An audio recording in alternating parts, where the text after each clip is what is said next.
Hello everyone, in today's video, I'm going to compare Plex and Kodi. Plex is a popular media server that allows you to organize all your movies, TV shows, music, and photos in one place.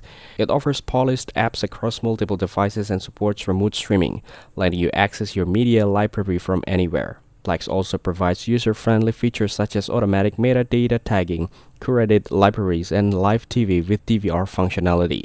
The basic version is free, but some advanced features like offline downloads, premium music libraries, and early access to new apps require a Plex Pass subscription. Kodi, on the other hand, is a completely free and open-source media center.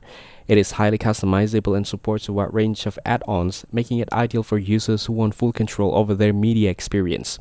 Kodi excels at playing local media files and offers extensive playback options, but it does not include built-in server or remote streaming capabilities. Setting up Kodi can be more complex compared with other media servers, and it requires more technical know how to optimize its features. Now let's talk about the pros and cons. On the positive side, Plex is easy server with remote streaming to many devices and polished apps. On the downside, some advanced features require a Plex Pass subscription. On the positive side, Kodi is a free and highly customizable with tons of add-ons. On the downside, it has a built-in server or remote streaming and has a steeper learning curve. Overall, if you want a media server that organizes your libraries, streams remotely, and work across many devices with a polished interface, Plex is generally the better choice.